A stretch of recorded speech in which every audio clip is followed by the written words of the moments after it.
and welcome to another episode of Surrendered Birth Stories. Birth stories, birth education, and the pursuit of surrendering it all to God. Let's get started.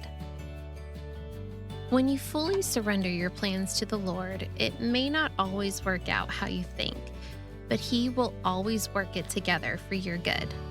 Today, I had the honor of having Jess share her 3 birth stories on the podcast. All natural births, but all different from one another. Listen to hear how God met her in each of these births in different ways. Well, welcome to another episode of the Surrendered Birth Stories podcast. Today, I have my friend Jess with me, excited to share her 3 birth stories. So, Jess, why don't you go ahead and introduce yourself? All right, sure thing. Thanks for having me on. I've been married 16 years. We've got 3 kiddos, all 5 years apart. We've got a 10-year-old boy, 5-year-old girl, and a 9-week-old little girl. Um, and my husband works totally remote at home. I do a couple different things, but I'm mostly a stay-at-home mom and dabble here and there. But my main job is definitely being home with the kids, and I've had all 3 of them naturally, and all of them kind of are different. So I know we'll dive into all of that, but it's kind of all I can think of. Well, awesome. Okay, well, let's get started with the first story then. So, what was it like finding out you were pregnant for the first time? Yeah, so we were pretty young, I think, by what the world standards would be to start a family. I was 25 and my husband was either 26 or 27 when we Oh, first got pregnant. that's not young to start a family. I thought you were going to say Well, like 19 or no, 20. well, I got married at 19, but I don't know, I think with the people that you go to in the Christian circles, yes, that's like an average time, or some people have already had a few kids by then. But I think by the world standards, your Oh, mid-20s is kind of, I don't know, out of the norm. At least from what I see from people I went to high school with. I still have some friends that are my age now, 35, that still haven't started a family. yeah. So it's kind of, I feel like looking back, I'm like 25 is kind of a little baby, but I mean, for me personally. But Yeah. so we were married about 5 years when we started thinking about having kids. Um, my husband wasn't super settled in a career yet or anything, so it kind of was like a risky move, I guess you could say, financially. But we also were like, God's obviously going to take care of us, and children are a blessing, and who cares? We'll just risk it all and do what we need to do. And we got pregnant the very first go with our son. Um, I like to joke that we actually went to Carowinds, which is an amusement park here in North Carolina, and we had been intimate a couple days prior, and then we went to Carowinds, got on some rides, and I like to say that that's what kind of shit. But yeah, it was Memorial Day of 2012 around that time. So found out we were pregnant. I was home all alone. I'll just never forget. I actually set up a camera to record my reaction just because I thought that would be fun. So a great memory to look back on in the future. And sure enough, it was the slightest line, but I like knew it was something. So I definitely freaked out in the best way. I cried. I probably cried the hardest, like had the most emotional response with that pregnancy than my other 2. I think it's just because your first one, you're just like, wow, that like really worked.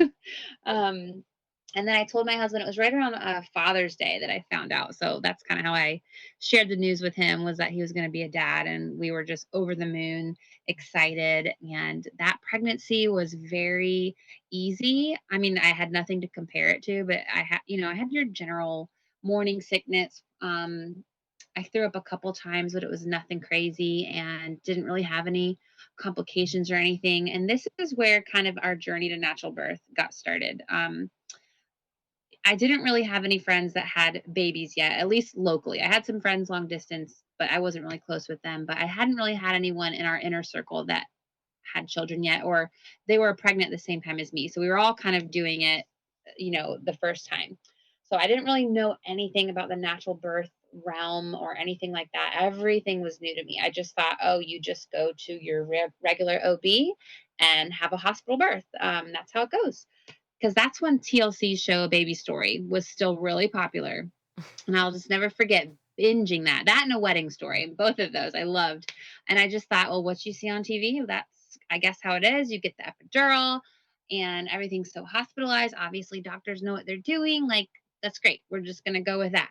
And so we did start on that path, and I didn't really have any problems or anything, but my husband is the one who probably about halfway through my pregnancy kind of started to put the bug in my ear of why don't we look at maybe some holistic approaches to birth? And I don't know where, I still to this day, I've never like dove in with him where he kind of got the idea, but this is when the business of being born was, I don't know if it was new, but it was definitely within a few years because of 2012. I don't remember what year it came out. Was it 2007? I'm not sure.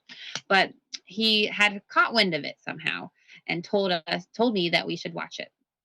And my first response was not very receptive because I was like, this is my body. I'm the one that's going to have to do this.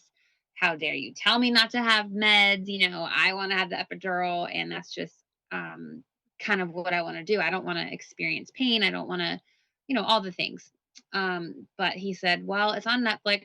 Can we just watch it? And let's just both see what it's about because he was kind of clueless too.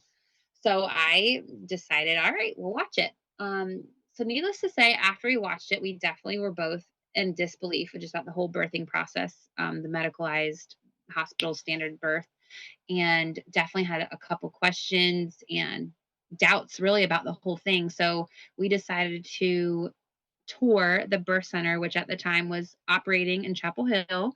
And I was about 28 weeks or so, definitely more than halfway. But we went ahead and did a tour, got to meet some of the midwives. They show you some videos. And the birth center itself is definitely was very outdated. It wasn't anything fancy. It was, built in the 80s and stuck in the 80s is kind of how I like to put it. But at the same time, you just felt like the knowledge these women had and their approach to birth was just so intimate and personable and knowledgeable. It really just felt like, wow, this is a whole dynamic to birth I never had given any mind to. So we decided to go ahead and give it a go. I don't remember if like right after that tour we decided let's go ahead and switch, or if I had like one appointment. I really, those details are kind of fuzzy to me now, but we did end up switching totally out of the care of an OB. And like I said, I didn't have anything, nothing rubbed me wrong at the OB. It's just I didn't know that birth could be different. And once we got to experience that level of midwifery care in a freestanding birth center, we knew, yeah, this is definitely what we want to try. And I'm really proud of my young self for making that decision because with your first birth, so I had nothing to compare it against. And a non-medicated birth is hard. It's really, it can be a challenging thing mentally, physically, if you're not, prepared. And I kind of just went for it, not knowing what to expect, but I was excited nonetheless. And it was great. All of my appointments were awesome. They were, I was like so enamored that my appointment was an hour as opposed to 10 minutes.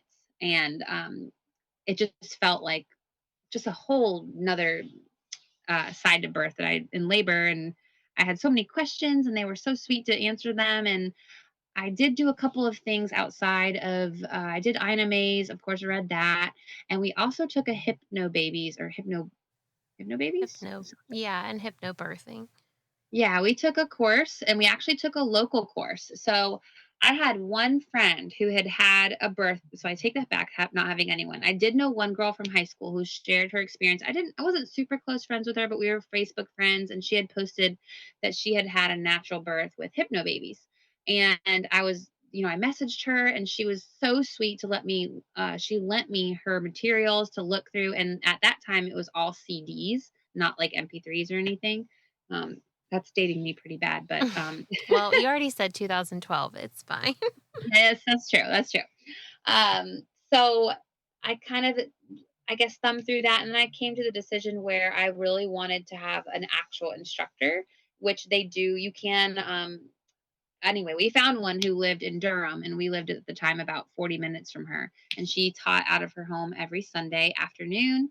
I don't remember how long the course was, maybe 8 or 10 weeks. It wasn't anything too crazy. And again, at this time, I was already practically third trimester, so it kind of lined up perfectly.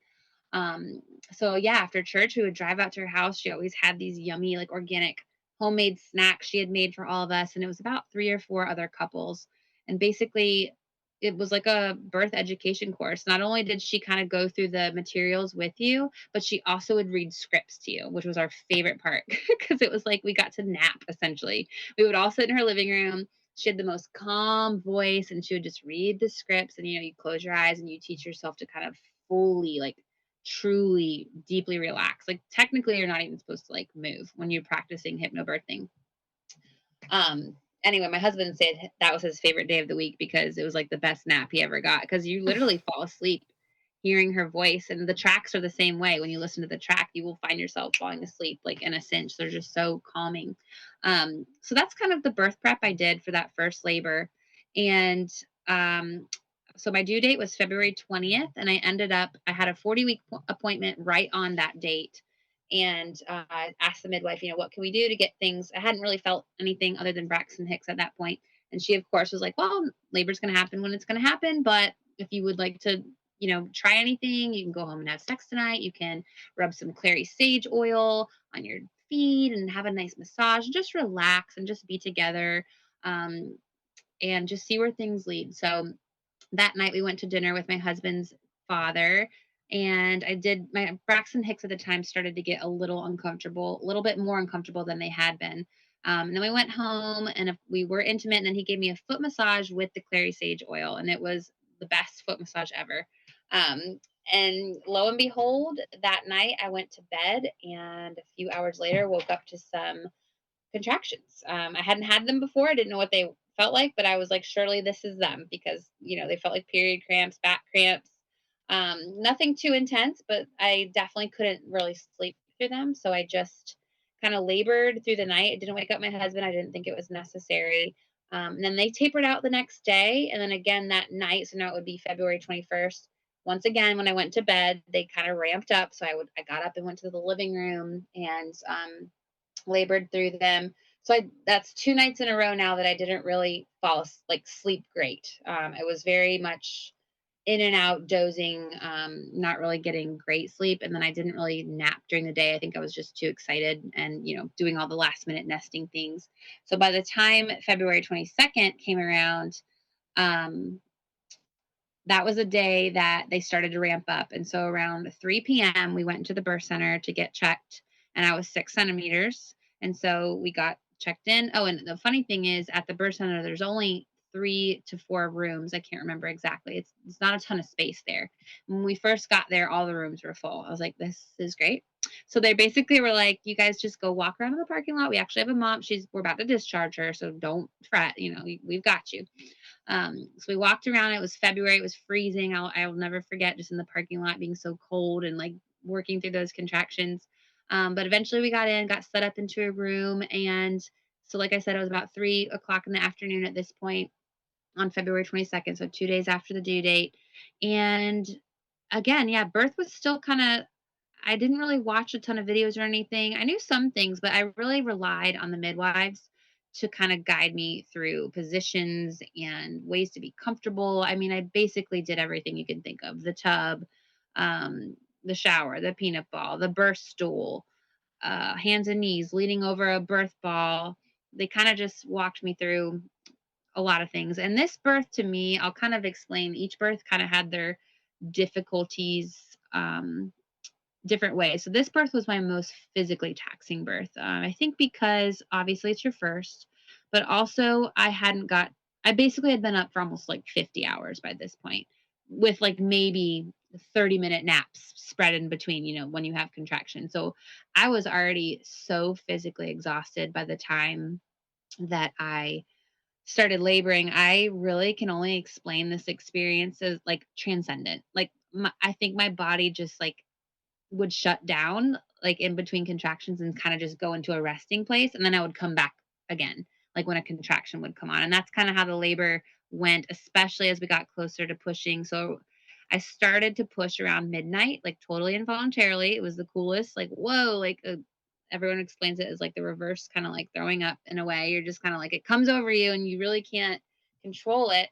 um But the thing with this one is I pushed for 5 hours because, again, I think that lack of rest and just utter exhaustion. I really can't explain it any other way. I've never been that tired in my entire life. Um, I feel like I blacked out a lot of the birth, honestly. I remember it. I remember bits and pieces of it. And I tried to use the Hypnobabies techniques, especially early on. Like when we got in the car to head there, I put in my tracks and I tried to get in the zone. And I would say it was very beneficial initially. But then when I got to it was like a fight or flight by the time I got to the pushing stage. It's just my body was like just naturally trying to give me strength and little bits and pieces. But I will say mentally, I was in a good place, even though I was so exhausted physically. I think I really was just really relying on the Lord to give me the strength that I just couldn't muster any other way. And I never once felt, I mean, I'm sure there was points where I was like, I can't do this, but as compared to some of my other births, it didn't feel as defeating. It just felt more physically defeating in this birth. Around 5:23 a.m., that's when we got this little guy out, and it was the move that we got him out with was me on my back, which of course you don't want to do, but somehow it just ended up that way because I was so tired. I was just laying buck naked in that queen bed. The room was so hot. That's what everyone who was there said because my husband was there, my mom, my mother in law, and my best friend, in addition to the midwives.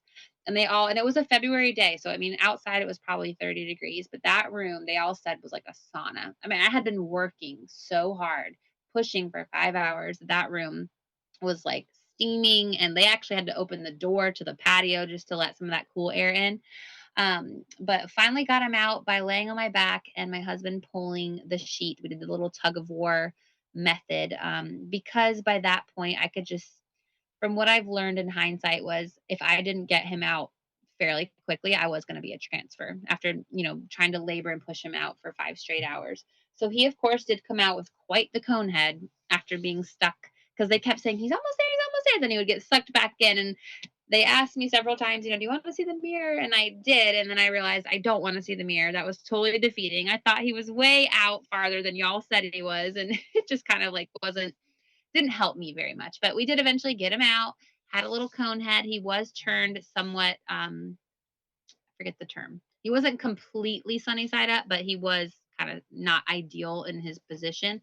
And he also came out with his hand by his face. So he actually Mm. was born with his arm first. He did the little Superman like arm out first, Well, and the rest. that's part of why it took you so long to push him out. Exactly, all those things, and he was 9 pounds, which isn't huge, but it also isn't little either. Um, but after that, I mean, I don't have a lot of memory of, like, I have memory of it, but, like, the birth high, I was just so tired. I was so tired. It was hard to, like, even hold on to, like, what's happening right now because my brain, it, like, needed to escape to rest, and that was what it was trying to do. I mean, I do have memories of it, and it was a great experience there, and, you get sent home fairly quickly. I had him at about 5-ish in the morning, and I think we left around 2 p.m. So we got to like snuggle and rest, but I was so on adrenaline at that point. I didn't really rest much in the bed. My husband sure did. He got the nap of his life, but I was laying there just taking in this new baby. And yeah, so that was that birth, and it was great. And postpartum with him was pretty good. I didn't really, everything was new to me. I mean, I was figuring things out, but I didn't really have any postpartum depression or anything like that. I was just soaking in having just one, and I didn't work. I mean, I did some work on the weekends here and there once he was 8 weeks old, but I was really able to relish in just napping with him and having no other responsibility really, which was great. So that was birth number 1. And then we decided to have our daughter when our son was about 4 years old. And this time we initially were thinking about the birth center again because we had such a great experience there. But we also had really good insurance at the time, and the birth would have been a lot cheaper to do at a hospital than a birth center. And also at this point, I mean, we did live far away from the birth center the first birth, but I think with already having a 4-year-old, I was just envisioning driving, making that 45-minute drive with having to find childcare. And it just kind of we just kind of were like, you know what? We know what a natural birth is. Let's just do it in the hospital, and we'll still, aim for natural, but this way we'll get a bill after the fact that we can set up monthly payments if we want to, instead of forking out thousands of dollars up front, because that's what a birth center essentially you have to do. You have to pay everything in full before you have your baby. And I think at that point we just like we didn't have the funds to be able to do it. So we just opted, let's just go the hospital route. So I started with a another provider in the area that a lot of my friends had gone to, and being that I had already had a birth center experience, I kind of had a little bit more info going into it this time around. I kind of knew a couple things that I would just kind of, if they would say something I didn't agree with, I would just kind of brush it off and be in my mind, I'm going to do it different on my birth. Like, I know that you say this, but I'm going to do this. But I didn't really ever go over a birth plan with any of them. I kind of just went through the motions with the appointment and kind of was like, when it gets to labor, I'll just gonna do it. I'm just gonna do whatever. So that kind of was my downfall for that pregnancy, because I just felt that I knew everything and that I didn't need to kind of refresh myself on anything. I didn't read any books that pregnancy. I didn't do any birth education or anything. I just thought I could cruise off the coattails of my last birth, but in a hospital setting, which come to find out was not great, because this birth was, I would say, my least favorite birth. So pregnancy wise, just again nauseous in the beginning. Oh, and before her, actually, we did have a miscarriage. We got pregnant, and then it was a very, I would call it a chemical pregnancy, because it was about, found out I was pregnant, and then about 5 6 days later just started hemorrhaging and went to go get checked out, and yeah, my HCG levels were like tanked. They were like almost non-existent. So had that miscarriage, and um personally, I decided I wanted to try to get pregnant right away. And I know every woman has a different approach to how they heal and how they process. But for me personally, I think I just wanted to try again and have something to look forward to. And also, I mean, I have read that you're most fertile after a miscarriage. So I kind of wanted to take advantage of that and not let too much time go by. And I also I needed something to focus on. And for me, it was trying to get pregnant. So I went and got ovulation test strips just to see, because just never know what your body's going to do. I've never had a miscarriage before, so I just wasn't sure. So I opted to get those to just kind of see if when I would ovulate. And sure enough, I ovulated, I think, 3 weeks after the miscarriage. So pretty much a normal cycle length. And I was like, all right, let's just go for this. Let's just see what happens. And sure enough, we got pregnant with our second right after that. So fairly easy pregnancy with her as well. So just the nausea in the first trimester, didn't have any other complications the rest of the pregnancy. So for her, she was my quickest birth. And so she was due right around December 27th. And so Christmas time, all the hubbub of that. We kind of just hunkered down. We didn't really go visit any family. We were like, everyone has to come to us because we just never know. But it was really a nice, cozy time to just not have a lot going on, because usually, at Christmas, you're just crazy. So I did really relish in just being home and keeping things really easy. So on the 28th, so the day after actually the night of her due date, I started to get contractions at around midnight, but they were manageable. I was able to lay in bed and kind of doze through them until about 6 in the morning, when I was like, all right, these are getting a little, not unbearable, but just not sleeping through them. So I got up and got in the shower, and it eventually got to a point where my husband was like, all right, I think we need to call the midwives because this is a midwife teaming with a hospital, midwives in a hospital, let's put it that way, which are very different from midwives who do in a birth center, because they're more hospital trained, still midwives, but they're still a little bit more clinically minded, I would say. But anyways, so we called and they were like, it doesn't hurt to just come in. You're only 25 minutes from the hospital. If worst case, we just send you home and come back later.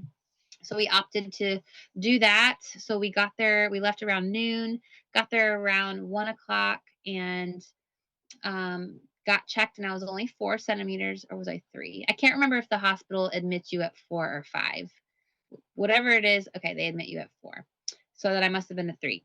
I was 1 centimeter less than what the requirement was. So they basically were like, you could go home and come back later, but this is your second baby. So we never know if things are going to kind of ramp up. And so they're like, why don't you go for a walk, do a couple laps, and we'll check in with you in an hour.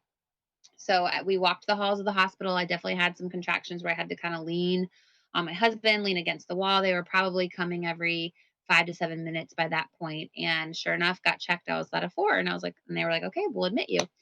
I thought it would be, I still was in such disbelief that I was in labor this pregnancy. I don't know why. I just kept thinking, no, it's not today. It's not today. Um, because this one just all happened so much quicker than my first.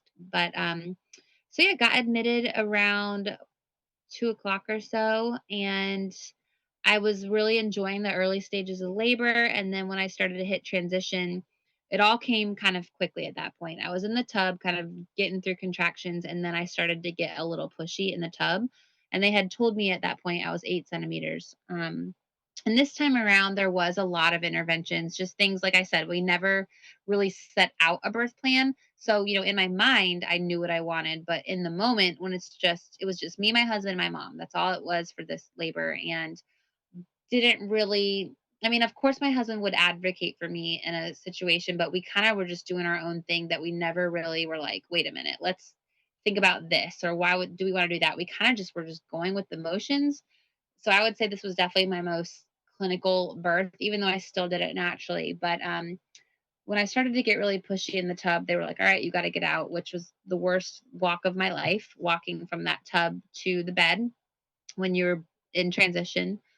But eventually we got to the bed, and that's where things got really real, really hard, really fast. I was doing really well up until that point, but transition just came like a wrecking ball. And I just wasn't expecting it, because with my first, of course I had transition with that labor, but for some reason this one was just so intense and so quick. It caught me really off guard. And I just wasn't prepared for it. And I wish that I had kind of gone into it a little bit better mentally, because I was hating life at this time. I was cursing, I was yelling, I was saying, "Get me the epidural." And they were like, "No, you're already pushing, it's too late." And I kind of just was like, all right, I guess I have to do this. And I just remember in that transition was only 20 minutes, but I will say it was not a great 20 minutes. I just wasn't in the right headspace, because I just wasn't prepared.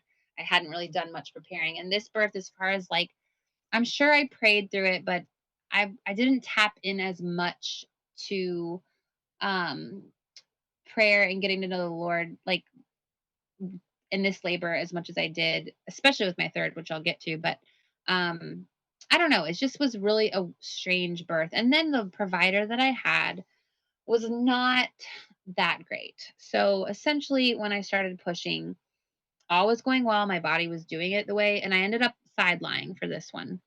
It's just the position that felt right to me in the moment. And so I'm doing my thing. I'm pushing her head out, and my husband actually wanted to catch her, because a detail I left out in our first birth. The midwives at the birth center did let my husband catch our son, which was a really special moment. So he said, "Well, I want to catch our daughter," and we did know the genders of the two births up to this point. He said, "I want to catch my daughter," and the hospital midwife, she was reluctant to let him do it, but she was like right there next to him just in case. And sure enough, her head comes out, and about 30 seconds later, I could just tell an emergency was happening. She pushes him out of the way, and all of a sudden it gets really chaotic in the room. And she's like, watch out, shoulders are stuck. I need to get in there." And I have no idea what's going on. And I hear them talking about shoulder dystocia, and I'm like, I don't even know what that is. And she didn't tell me to move any specific way. Next thing I know, she's just like in me, elbows deep, maneuvering the baby out. And she gets the baby out, and they do put her on me, but this kind of gets a little blurry for me.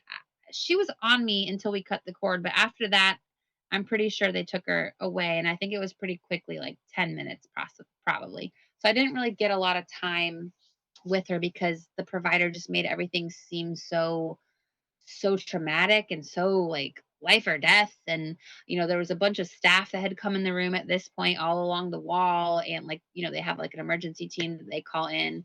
And no one's really filling me in on what's happening. And they take the baby away, in which she gets some things done, which she got the eye drops, which we did not want her to get. And then they're worried about me, worrying about hemorrhaging. And it just felt like a very chaotic situation. And um, once we kind of got through the chaos of that, they gave her back to me. And all was well after that. So I thought, I mean, we had a great kind of she nursed fine and we got to snuggle and I just remember really enjoying her that night cuz I had her at about oh, I didn't mention that. So I had her at 8 around 8:30 that night. So get to the hospital at 1, had her at 8:30. So 7 hours, not so bad. So just that night, it's like midnight, 1 a.m. You go into those early morning hours, and none of the nurses are bothering you as much. I just remember having a really sweet time, just soaking her in. And it wasn't until a few years later that I kind of had time to process her birth and realizing, wow, that actually was kind of traumatic. That really wasn't the entrance to her life that I really wanted to have. And after I started to once we got pregnant with our third and I started to kind of get back on the train of like looking into things, I kind of realized I got robbed with her. And also, after I had spoken to a couple other providers, kind of realized she probably truly didn't have shoulder dystocia, is kind of the conclusion that me and a couple other providers came to because when I went back to look at my notes, it said it was only 30 seconds. And from some of the other more holistic midwives, they say a true dystocia, they wouldn't really call it until like 3 or 4 minutes at least. And also, she didn't give me an option to switch positions or try anything else. She just basically was like, oh, her head came out, and after one push, her shoulders didn't. So we're going to call shoulder dystocia, um, which obviously caused me. That was why I hemorrhaged. Was she's putting her arms up to me, elbow deep, twisting a baby out that probably would have come out on her own.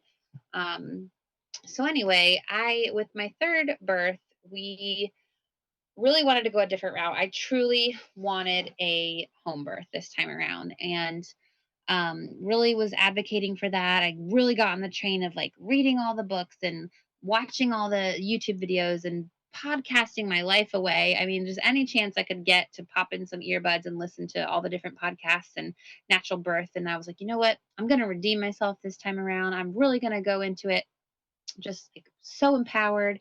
um, and we didn't officially hire a home birth midwife yet. And by the time we got to our anatomy scan, we had been interviewing a couple of them, but we hadn't actually nailed one down. So at this point, I had gone to the OB where I had, or the OB practice that I had had my daughter at prior, and just said, I'll go to these prenatal appointments until we book our home birth midwife.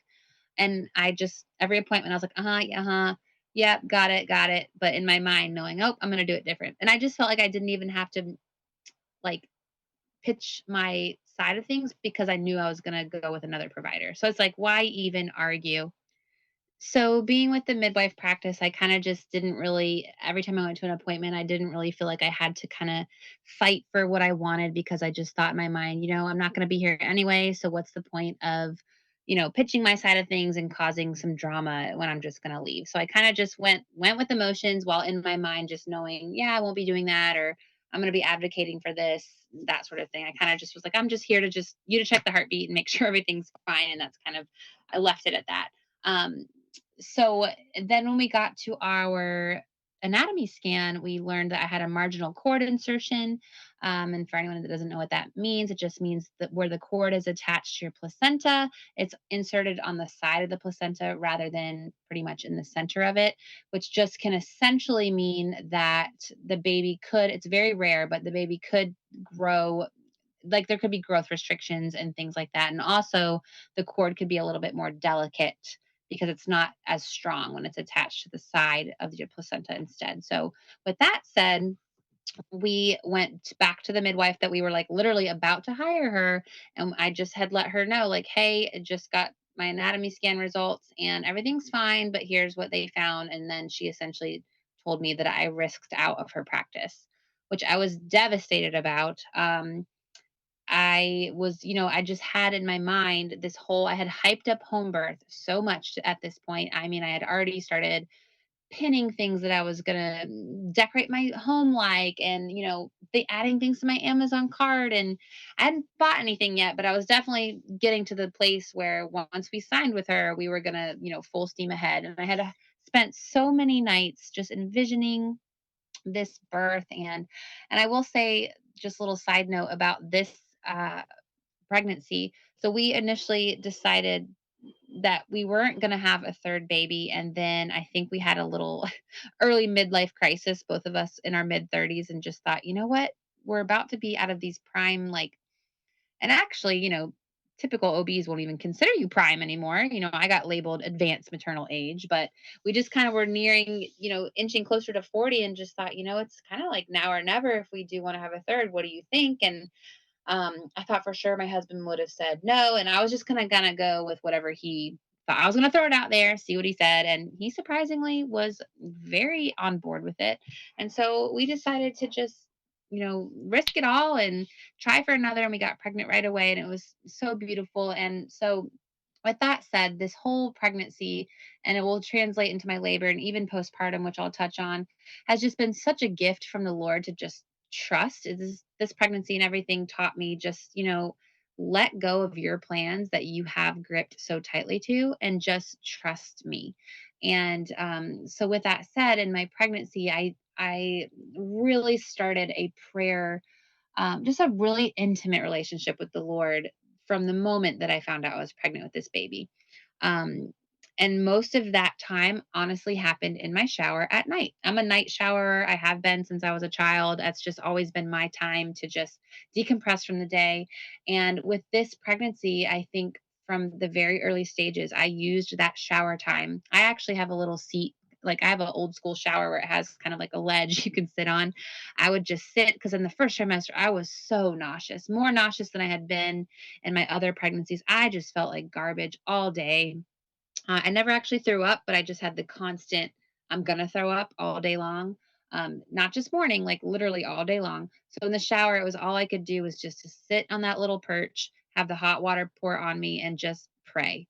And it was such sweet, intimate moments. And I did that my entire pregnancy until the I went into labor. Every night, I just had such deep, open dialogues with God, just about, laying at all his feet, especially in the first trimester, especially if you've had a miscarriage before, you can get a little gripped with fear of hoping the pregnancy is going to last. And so, I went through those fears in the early stages, and then it became like, please God, help me to not feel like this. Or if I am going to feel like this, just be my strength, because I cannot do it having two other kids who are high energy. I homeschool my other two, and I just needed all the strength I could muster. And those were my times to just cry out and just ask for his strength. And he met me. I mean, it was hard. It still was hard, but he definitely provided. I got through it, and we announced it to our families, and no one thought we were going to have a third baby. So it was just the sweetest time of just celebrating with our families, like such a little surprise. And we really rode on that the whole pregnancy. We just could not wait, because it was just something we thought we'd never do. So it was just very exciting for us. And we decided this time around, in conjunction with a home birth, that we weren't going to find out the gender. So at that anatomy scan, we did not find out the gender. um, Kind of wanted to just side note on that, because growing the relationship with the Lord during this is what really helped me when my plans kind of unraveled with having a home birth. And I will say, I could have totally found another home birth midwife, I'm sure.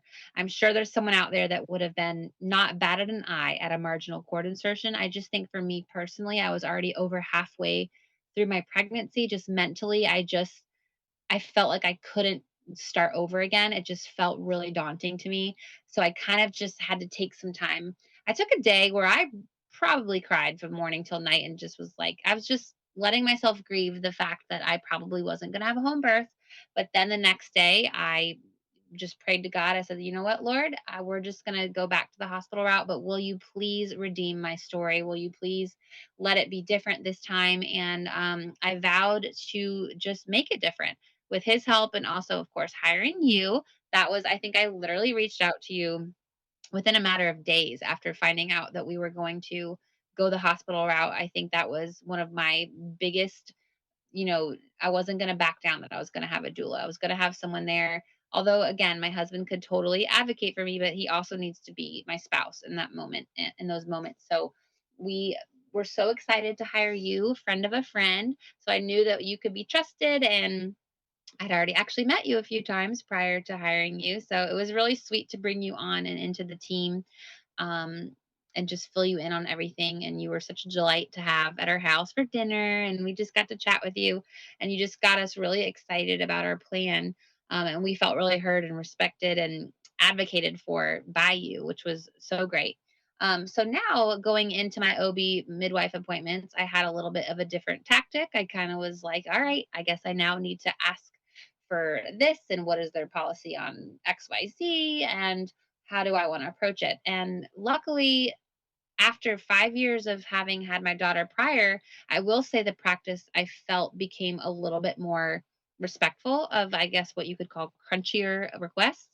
I didn't get a lot of pushback from them on certain things that I asked. The only, I will say, thing that kind of rubbed me the wrong way is one of my appointments was with the same provider who delivered my daughter, the one who basically called shoulder dystocia when she shouldn't have. And of course, the whole appointment, all she could talk about was my daughter's shoulder dystocia and how there's this, 17%, I can't remember the statistics, but the percentage of it happening again, and basically fear mongering is the best way I can describe it.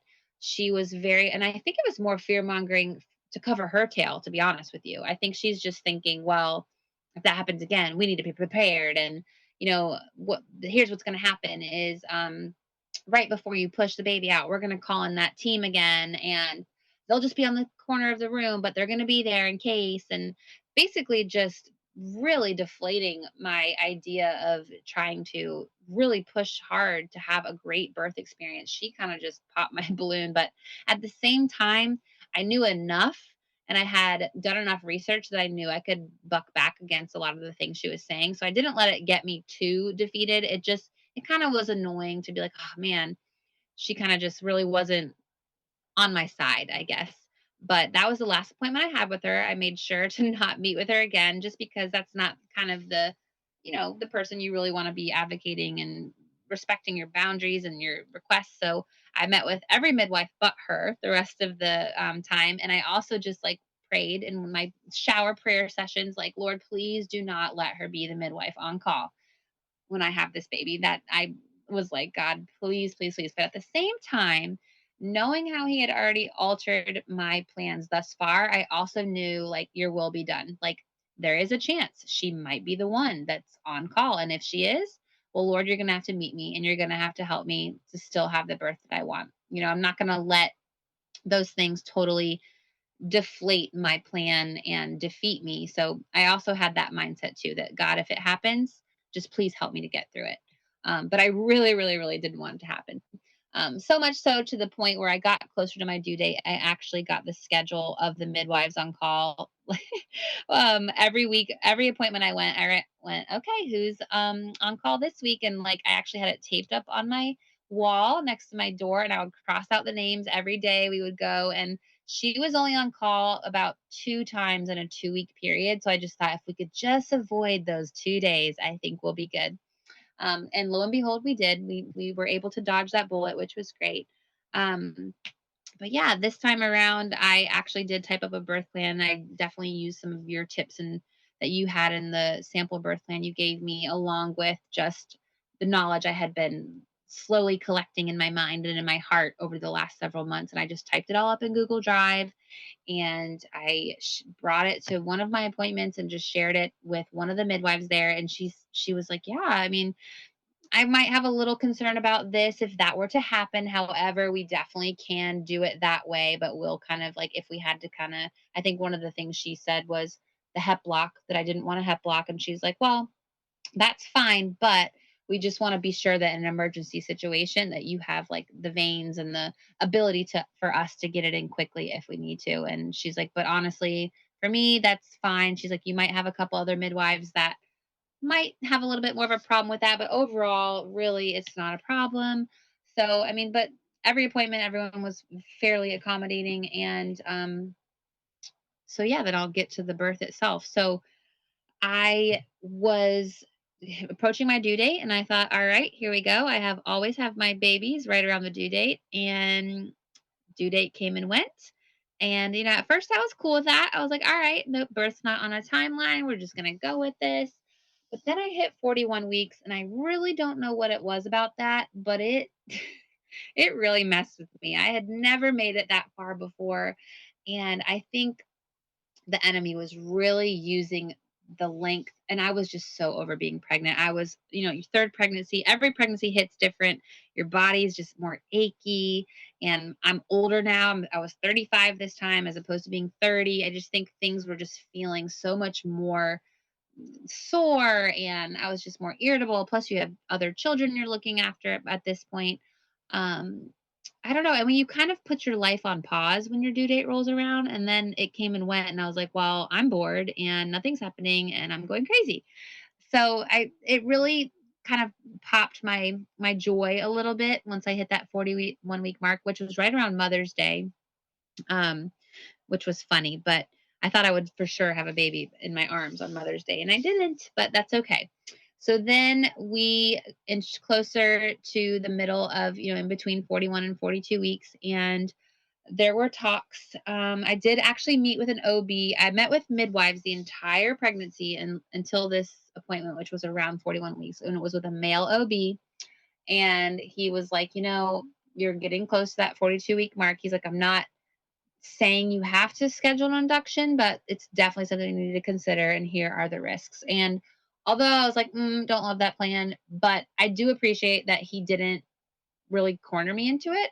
And I do think this practice, I don't know what happens if you go past 42 weeks there. I'm not sure. I haven't had any friends that's happened to, but I still didn't ever feel like either do it or we're kicking you out. Like, I'm not sure that that's their policy or not. I didn't get that vibe from them, but I was like, oh, okay, and I just like I didn't schedule it that day. I was just like, let's keep going. Let's see what happens.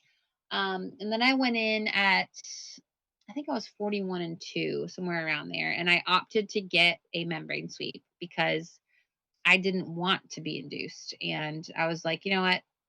Some people would call that an intervention, but for me, it was one I was willing to kind of do. So we went ahead and did that. And I was at 1.5 centimeters and she stretched me to a 3. And it was the provider that I didn't want to have. I think she was the only one available that day. But I was like, you know what? She's not delivering my baby, but I will allow her to give me a membrane sweep. It's fine.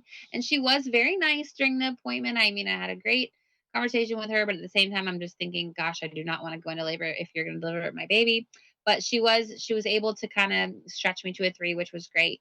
Um, but still, nothing happened that night. The next day, and I think this is where you and I started to you were checking in on me and just checking where I was and kind of asking me. You did so good about asking me, like, well, how do you want things to unfold and when is kind of your I don't remember how you worded it, but you were like, what is your like end date where you're gonna pull out all the stops? And I think I told you I was like, now. And so you had told me, all right, I think it's time for the midwives brew, and you told me what ingredients to get and all that. So then I think I was 41 and 4. So 2 days later, I went and got another membrane sweep where she got me from 4 centimeters to 5 centimeters, which was great. And I had an acupuncture appointment that morning. And then I did your midwives brew in the afternoon, like 2 o'clock or something like that. But my membrane sweep was at 4 o'clock, and that was like the final straw. So all of those things in conjunction on that day kind of did kickstart some things. So about 30 minutes after my 4 o'clock appointment, I would say I would have my first mild contraction. And I was like, all right, I don't know if this is just teasing me a little bit because about a week prior, had prodromal labor. Like I had a whole deal where I was wearing my TENS unit and I thought it was the real deal, but then it just fizzled away. So at this point, I'm thinking, well, is that happening again or is this the real deal? I don't know. So we actually had some plans with some friends that night to go to a pool and have some pizza and just to keep our minds off things. So my husband's like, are you sure you want to go? Maybe we should stay home and hunker down. I was like, nope, not hunkering down. Like, I need to. By this point in the pregnancy, I was like so over it. I was so over like pausing life that I was like, we just have to keep busy because I'm going to go crazy if we don't. So we kept our plans, went to the pool. I was having mild contractions all throughout this little friend hangout, but they were still moderate enough to where I could talk through them. I might have to breathe a little, but I was still able to kind of interact with our friends, watch the kids, and felt pretty comfortable. I did bring the TENS unit with me to this. I had it on my back, and that felt so great for me. I had never used it in any of my other labors, but I really enjoyed it in early labor until I didn't in later labor where I hated it. But in early labor, I loved it.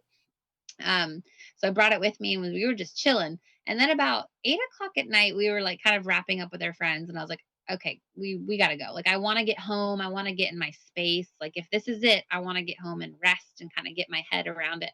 So we got home, we got the kids to bed. And then it was about 10 o'clock at night. And yeah, the contractions were coming like every 4 to 7 minutes, I would say at this point for several hours now. And so I was like, all right, well, that's good. But I was really enjoying this part of labor a lot. I had my headbuds in, listening to worship. I was having that TENS unit and I would just kind of crank it up whenever a contraction would come and I would just pray. And I was on a ball and I was just in the dark. And I was just, honestly, the contractions felt good. I even hate to like, I don't even know how to describe it, but they felt productive. They felt like this is going to bring a baby. Like my headspace at this point was very much in a good place. A little later it got a little harder, but at this early stage in labor, it was a really good space for me with the Lord to just kind of lean in and just get excited about what was to come. So, about midnight, I decided, all right, I need to go to bed. I need to try to get some rest. So, I laid down, and then about 45 minutes later, I shot up and was like, that was a little much. I don't think I can sleep through this. So, I guess I'm going to just get up and do what makes me comfortable. So, at this point, I decided to go downstairs. And again, I had all my lights really low and I had my worship playlist that I had already made prior. And I just kind of walked around my living room, leaned over my island, got on my birth ball. And then again, I was like, you know what? I really should try and sleep. So I tried laying on the couch, but I couldn't quite get comfortable enough to sleep through the contraction. So I wasn't really getting any rest, but I was still enjoying it at this point. And the contractions still, they were about 4 to 5 minutes apart, sometimes even 3 minutes apart. And I had been tracking them since, the pool the night before and they had been anywhere from 3 to 6 minutes apart for I don't know 6 7 hours at this point. So I'm thinking, all right, we're things are getting real, and that is when I think about 4:30 in the morning. I was like, let me just text. I don't want didn't want to call you because I didn't think it was like I was like, let me just shoot her a text and let's just see if she answers me. And you did. You answered me within minutes. I don't know, like if you were already awake or what, but you. When I'm on call, my phone stays loud and right next to me when I'm going to bed.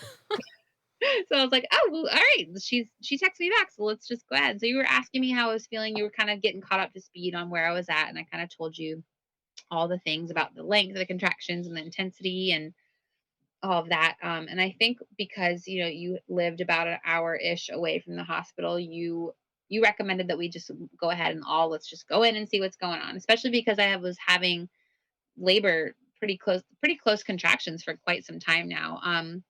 So Well, and I that's remember too, you said you were ready to get to the place where you were going to have your baby. exactly And I knew I had much further to drive than you did. So I was like, right. well, I'm going to go ahead and get ready and I'll I'll get on the road. And y'all still beat me there, but I Not by did get on much, the but road, not by much. yeah, and that is right. That's true because I was home and I was very much enjoying being home. And in hindsight, knowing how long this labor ended up being, I do wish I would have stayed home longer. But you just never know with your subsequent birth, is this one going to be even faster? And the saying goes, your third is your wild card. It's either going to be lightning quick or it could be long. And it ended up being long, but in my mind, I was just thinking this is going to be fast. So I didn't want to be stuck. My husband especially was like, "You are not delivering this baby in a car. Don't you dare do that to me." So in his mind, he also was more on the side of let's just go.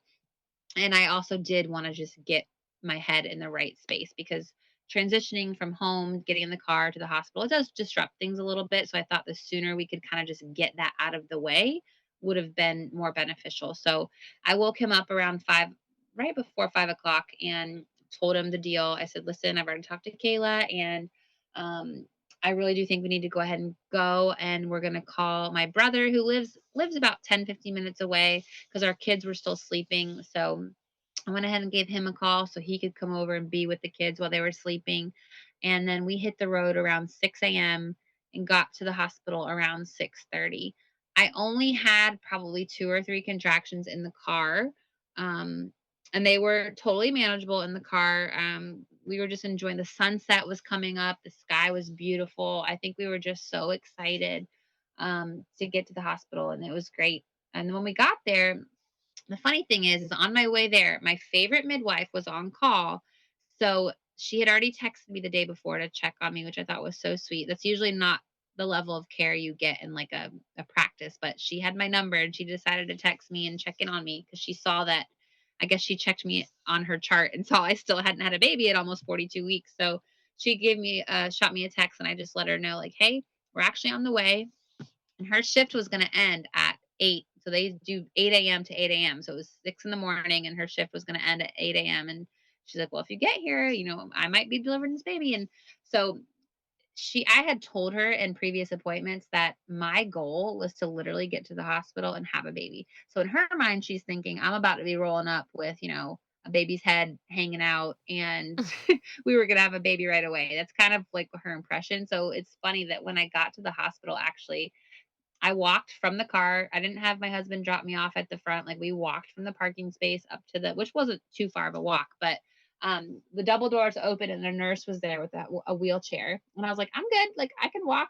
And she's like, oh, well, the midwife made it sound like you were like really, really coming in hot, essentially. And I just thought that was funny. I was like, no, I'm good. Like, let's just go to the room.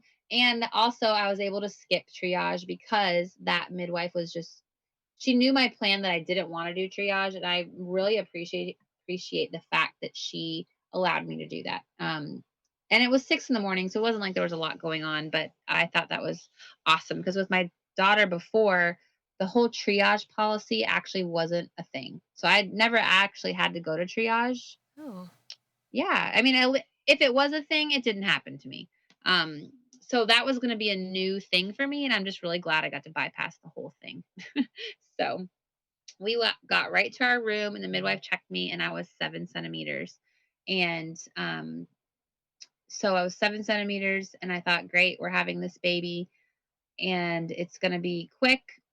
We got to the room, she checked me, and that was kind of the thing. My rule on checks was going to be I'm just going to get checked when we're admitted, and I don't want any other checks the rest of this birth unless I request one. Because with my other daughter that I had had at the same hospital, it wasn't even like a question. The nurse just came in all the time and was like, time to check. And in my mind, I was like, that's what's going to happen again. But it didn't. This time was totally different from last time as far as all those policies go, which was amazing.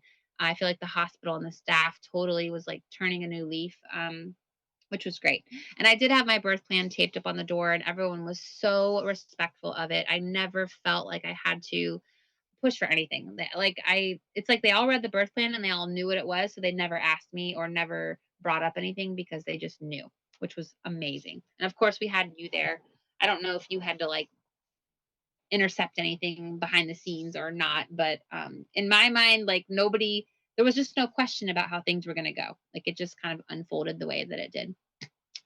So this is where it gets a little rocky. This birth for me was my most, what I would call my most mentally challenging birth, where my first was my most physically challenging, and this one was my most mentally challenging.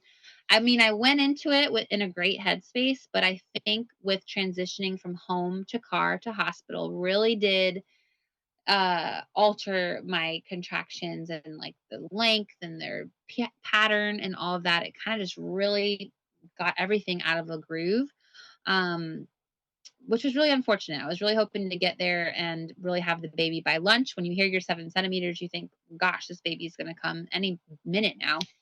But that's just not what happened. Just things kind of, my contractions never got into a pattern.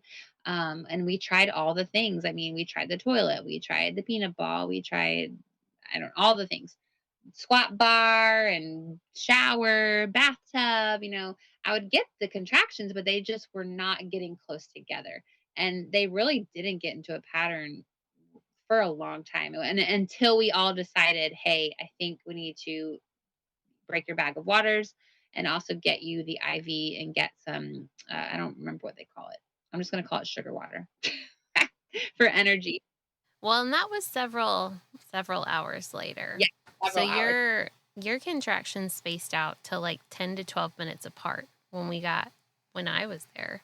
Yeah. And It took several hours to get them back to where they were before. For sure. I mean, and that's, I think, what was so hard for me because, I thought in my mind, I was like, Lord, I prepped and prayed so much through this labor or through this pregnancy, excuse me. And I just thought and expected, especially when you get there and you hear that you're 7 centimeters. I was like, and I had actually prayed when I was laboring the night before to be 7 centimeters or more upon arrival. So when I first got there and that I was like, all right, God is just gonna just open all the doors. This is gonna be a breeze, gonna be beautiful. And it was beautiful like after the fact. But in the moment, this everything for me, I just started to feel incredibly defeated. And I was so tired too, because I only had gotten 30 minutes of sleep the night before.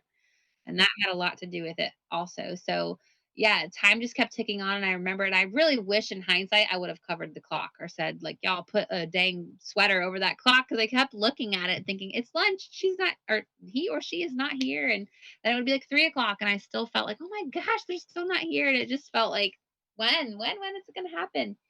And, eventually I did get to a point where I felt really defeated and I asked several times, I think, for the epidural and just told y'all, I can't do this. I can't do this. Like, I have no strength. I was crying. Like, I didn't cry in my other labors. This one is really, I don't know what it was, but like, I just felt so defeated. I just felt I had earned an easy birth by this point and just all things should come easy to me. And it just wasn't. But at the same time, it was in those moments when you're like at your weakest, I definitely was like praying, even externally. Like my son called and FaceTimed and prayed over me, which was the sweetest. He's only 10, and that was just such a sweet memory I will never forget. I'll also have an intimate memory of my husband and me in the dark bathroom alone, and he was just cupping my face in his hands while I had tears just coming on my cheeks. He was just wiping the tears away, just telling me I can do this. And there was a lot of really sweet, intimate moments woven throughout the labor, but it was just so mentally I just couldn't quite get myself back in the game um, until she was born. But so, like I said, I think around 5 p.m., we had a little powwow. I have all these notes written. I think it was around 5 o'clock that the midwife was like, well, I don't think the epidural, all of you guys, all my birth team was so respectful and knew that I didn't want the epidural, even though I was begging for it. And so you guys all really rallied. And even the nurses, they were just incredible too, just saying, I think if we do a couple other things, we can get this baby out sooner and just easier than if we go the epidural route. So can we try a couple things beforehand? We're really advocating and rooting for you. And that was and I kept being like, no, you don't understand. But you guys just did such a great job just holding that space for me when I couldn't hold it for myself. And I'll just never forget that. Even the midwife, in hindsight, just think how amazing a hospital midwife. She could have totally just, thrown in the towel and be like, yes, let's just go ahead and get the show over with. But she didn't. She really held the space as well. And I really appreciated all of that. So, what we decided to do was to break the waters and then put that IV in, which was not my initial plan. And you were 10 centimeters when we did that, though. Okay.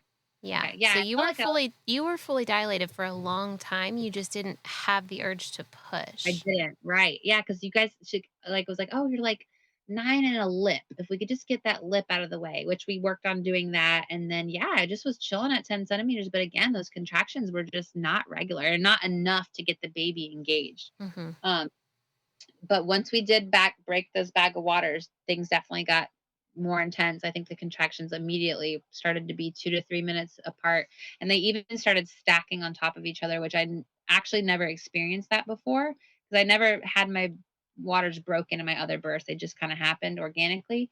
So that was a very interesting sensation to have a contraction, and then literally another one comes like you think the peak of it is done and then another one would come and I just was like whoa, like oh my gosh. So I definitely was roaring and guttural, like I was very vocal. I'm also a vocal birther. I was vocal in my other two births as well, definitely roaring through those contractions using all my might and all my power. um and I don't know, time is kind of elusive when you're in labor, but I guess we got to about 7:30 p.m. and that's when I kind of really was starting to push at that point, and we tried the hands and knees on the bed, and I kind of just was leaning over the bed, and then when a contraction came, I just like kind of bared down backwards in a way, using that bed in my hands to kind of hold myself. And Really just gave it all I got. And then I just got so tired. I was just exhausted. So I was like, you know what? I'm going to try the whole side lying thing. I pushed my other daughter out that way. I'm tired. I think that's just going to give me some rest. So we switched to side lying, and that was only about 10 more minutes until she came once I switched to that position. So I had me pulling my left leg really hard, using that as leverage, and you guys helping. Someone was holding my leg. I don't know. And then I just remember working really, this was my biggest baby. So she was definitely, I felt her being my biggest baby. That is the truth. So, but once I saw her head come out, I didn't know it was a she at first, but once I saw a head full of hair, I had never had a baby with a head full of hair. So I was able to see that head full of hair. And I think that gave me the like, come on, you can get this baby out there, almost here. So I gave it all I got the body out. So pushing essentially, once we were down to like really pushing, it wasn't very long. I mean, 10, 15 minutes of true, like pushing.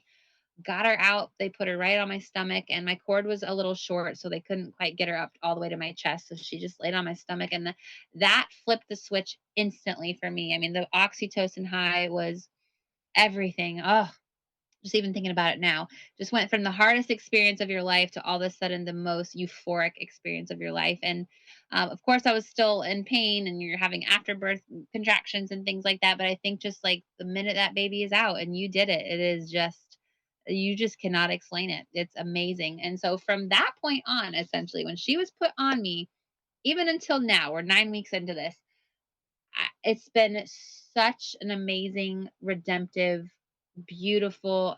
It's been my best, like post baby and postpartum that I've had out of all of them. And the Lord has been so sweet to give me that, because I said my last baby was my last baby, but I I really do think this will be our last baby. And so just to have it end on such a high note like this has been such a gift. But yeah, so I got my postpartum like right initially in the hospital. I got the golden hour that I wanted. All of my requests were met. I think the only thing that we did that wasn't like was a thing different from my birth plan was getting pitocin injected in my leg, because I was bleeding a little bit more than they would have liked, which all was asked of me. It wasn't just done to me. I was asked. My midwife was like, "You're losing kind of a lot of blood. Here's the level that we're at. Can we do pitocin?" And I was like, yes. Where I feel like even with my birth center birth, they actually just did it in my leg without asking, and which was in a birth center, which was interesting. Um, but everything that was a little bit different from my birth plan was always ran by me first, which I thought was so great. And even with the cord cutting, I remember her asking, and I looked to you because I was like in a la la land at this point. I had no idea how long it had been. And I just said, "Do you think it's a good time to cut the cord?" And you said, "Yes, I think it's a good time." And so I just felt like everything was so respected, so followed.